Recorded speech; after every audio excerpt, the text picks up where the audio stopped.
Programme में एक दफा फिर खुशामदीद। कराची में जुए के अड्डों पर धमाके और पाक बहरिया की 3 बसों पर बम हमले हुए। माजी में होने वाले बम धमाकों में मोटरसाइकिल का इस्तेमाल किया गया। तफ्तीशकार अब तक इन हमलों के पीछे कार फरमा कुव्वतों को तलाश कर रहे हैं और दहशतगर्द अपनी कार्रवाइयां जारी रखे हुए हैं। कराची में दहशतगर्दों ने जुए के एक और अड्डे को निशाना बनाया।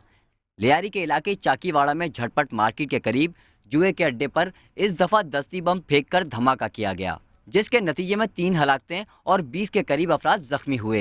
8 मई को होने वाले धमाके के बाद वजीर आला ने कराची में चलने वाले तमाम जुए के अड्डे बंद करने के अहकाम जारी कर दिए थे।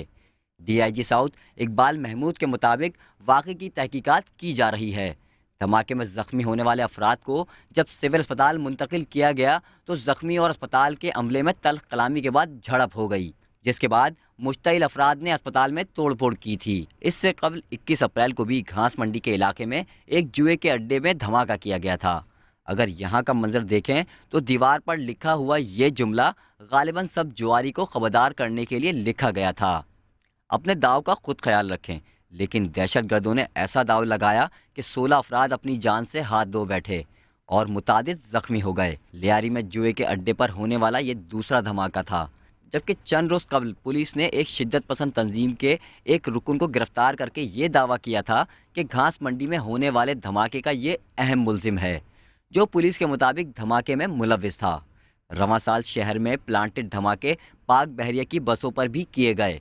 26 अप्रैल की सुबह पाक बहरिया की पहली बस को डिफेंस फेज़ 2 में निशाना बनाया गया और चंद मिनट बाद ही नॉर्दर्न बाईपास पर पाक बहरिया की एक और बस पर हमला कर दिया गया। दहशतगर्दों ने सिर्फ एक दिन सब्र किया और 28 अप्रैल की सुबह शहर की मसरूफ सड़क शाहराह फैसल पर कारसाज के इलाके में PNS मेहरान की बस पर बम से हमला कर दिया। इस दफ़ा बम सीमेंट के ब्लॉक में छुपाकर सड़क के किनारे रखा गया था, जिसके नतीजे में 5 अफराद जाँ बहक और 15 जख्मी हो गए थे। कराची में दहशतगर्दी के लिए मोटरसाइकिल में बम नस्ब करने का आगाज़ 5 फरवरी साल 2010 में शोहदा करबला के चेहलम के मौके पर होने वाले बम धमाकों से हुआ, जब दहशतगर्दों ने शाहराह फैसल फ्लाईओवर पर अज़ादारों से भरी एक बस को निशाना बनाया। इस धमाके में जाँ बहक और ज़ख्मी होने वालों को जिन अस्पताल मुंतकिल किया गया तो वहाँ भी इसी अंदाज का एक और धमाका हुआ। जुलाई 2010 में नेवल कॉलोनी के मरकजी गेट पर वाक़े बैंक के बाहर भी इसी अंदाज में एक और बम हमला किया गया, जिसमें एक शख्स जहाँ बहक हुआ। गुज़श्ता माह पुलिस ने एक इंतहा पसंद बलोच तंजीम लश्कर बलूचिस्तान के सरगर्म रुकन को गिरफ्तार किया तो उसने नेवल कॉलोनी और काला बोर्ड पर होने वाले मोटरसाइकिल बम धमाकों में मुलविस होने का एतराफ़ किया, जिस पर पुलिस ने दावा किया था कि शहर में होने वाले धमाकों में मुलविस गिरोह के अहम मुलजिम को गिरफ्तार कर लिया है। दूसरी जानिब जुए के अड्डों पर होने वाले धमाके और शहर में होने वाली किलिंग पर पुलिस का कहना है कि घास मंडी में रमी क्लब पर धमाके से कबल 4 माह के दौरान शहर में 18 बड़े सट्टेबाजों की सीरियल किलिंग हुई है। ज़्यादातर सट्टेबाजों को अजीज़ाबाद के इलाके में कत्ल किया गया, जिनमें हुसैनाबाद के बड़े बुक मेकर जुनेद मेमन, उसके बेटे गुलफाम, गुड्डू चमड़ी, यूसुफ डाडा और गुलाम हुसैन समेत 12 सट्टेबाज अजीज़ाबाद में कत्ल हुए। इस सीरियल किलिंग के बाद सट्टेबाजों ने कारोबार हुसैनाबाद से घास मंडी मुंतकिल कर दिया था, जबकि बुक मेकर आसिफ बूथ को बहादुराबाद और इश्तियाक गंजे को डिफेंस में कत्ल किया गया। धमाके की तहकीकात करने वाले एक अफसर ने बताया कि घास मंडी में जिस जुए के अड्डे पर धमाका हुआ वो रमी क्लब का एक छोटा सा हिस्सा था। इसके इतराफ़ की 3 गलियों में 15 से ज़ायद इमारतों में जुए खाने चल रहे हैं। इसी रमी क्लब से शहर के आला पुलिस अफसरान को बाकायदा भत्ता पहुँचाया जाता था। इस बार दहशतगर्दों ने लियारी में एक जुए के अड्डे को अपना निशाना बनाया। देखना यह है कि धमाके की तहकीकात करने वाले पुलिस के आला अफसरान इस धमाके के असल मुहर्रिकात तक पहुंच पाते हैं या धमाका भी माजी का हिस्सा बन जाएगा। खुर्रम गुलजार, समा, कराची। खून सफ़ेद होना एक मिसाल थी, लेकिन आजकल होने वाले जराइम के वाक़यात ने इसे सच साबित कर दिया है। वो भाई जो कुछ अरसे पहले एक ही घर में खेलते और रात को एक साथ सोते थे, रिश्तों के तकद्दुस को भूल गए और उन्हीं में से एक ने मामूली सी बात पर दूसरे पर गोलियों की बौछार करते हुए उसे मौत की नींद सुला दिया।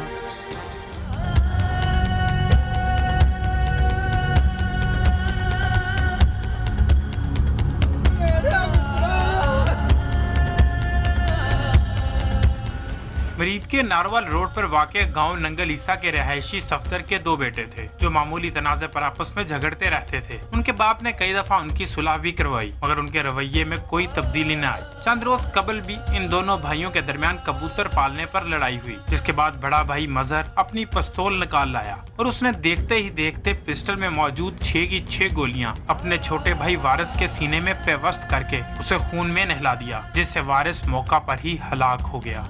मैं पट्टे काट रहा हाँ तो मैंने फैला ही आवाज आई तो मैं चारा काट रहा था कि मुझे फायरिंग की आवाज आई और जब मैं भागकर वहां पहुंचा तो देखा कि एक भाई ने दूसरे को फायरिंग करके हलाक कर दिया था और दूसरा भाई भी वहीं खड़ा था। घटा हो गया उन्हें कहता वो भी मेरा पुत्र, मैं नहीं उन्होंने पर्चा। सफदर के 2 ही बेटे थे। उसका एक बेटा कत्ल हो चुका है और दूसरा जेल की सलाखों के पीछे है, जो अपने किए पर शर्मिंदा है और अपने बाप से माफी का तलबगार है। सफदर नीम पागल हो चुका है, पागलों की तरह हर वक्त कब्रिस्तान में बैठा रहता है। उसका कहना है कि उसका घर में दिल नहीं लगता क्योंकि जिन बेटों को देखकर वो अपनी आने वाली जिंदगी गुजारने का सोच रहा था उनमें से एक इस दुनिया में नहीं और दूसरा जिंदा होने के बावजूद उसके पास नहीं है। वो ना कोई वेख्या ना वहाया। मेरा एक बेटा अभी छत से उतरा ही था कि वो दोनों आपस में झगड़ पड़े और एक ने फायरिंग करके दूसरे को मौत के घाट उतार दिया और अब सारे मुझे कह रहे हैं कि दूसरे को माफ कर दो। मैं की करा। दोनों बेटे माँ की आंखों के तारे थे और वो उनके सर पर सेहरा सजाने का सोच रही थी, लेकिन उसके सामने उसके एक बेटे ने दूसरे का खून पानी की तरह बहा दिया और अब वो घर में आने वाले हर शख्स की मिन्नत समाजत करती है कि उसका बेटा कॉलेज किया हुआ है, उसे वापस ले आओ। माफी देने उसी मारे गरीब हो। हम बहुत गरीब लोग हैं। मैं अपने दूसरे बेटे को माफ करती हूँ। मैंने अपने बेटे को किस तरह पाला मुझे याद है। मैं बख्ता ना पुत्र पाले माफी देनी। मेरा पुत्र पढ़ गया है स्कूल से लिया तो तू मेरा पुत्र है दादा भरा छेती ले गया देना लोकां नु काट जाए तू। मरने वाला तो अपने भाई के हाथों मर गया मगर अपने पीछे एक सवाल भी छोड़ गया है कि घरों में मौजूद आतिशी असला अपनी हिफाजत के लिए होता है या एक दूसरे को कत्ल करने के लिए। अगर इस घर में भी पिस्टल ना होता तो शायद हालात इतने खराब ना होते। कैमरामैन मुर्तजीज एजाज और साथी रिपोर्टर हाफिज ज़िकाउल्लाह के साथ गालिब अब्बास, समा, लाहौर। चोरी, डाके, अगवा और कत्ल की बढ़ती हुई वारदातों के साथ हमारे शहरियों में ज्यादा तहफ़्फ़ुज़ का भी फुक़दान पाया जाता है।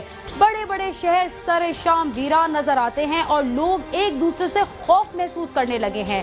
शहरियों की रौनक को बहाल और लोगों में तहफ़्फ़ुज़ का एहसास बहाल करने के लिए पुलिस और कानून नाफिज करने वाले इदारों को अपनी जिम्मेदारियों का एहसास करना होगा। अगर ऐसा ना किया तो जराइम में इजाफे के साथ लोगों में ज्यादा तहफ़्फ़ुज़ का भी एहसास खत्म हो जाएगा।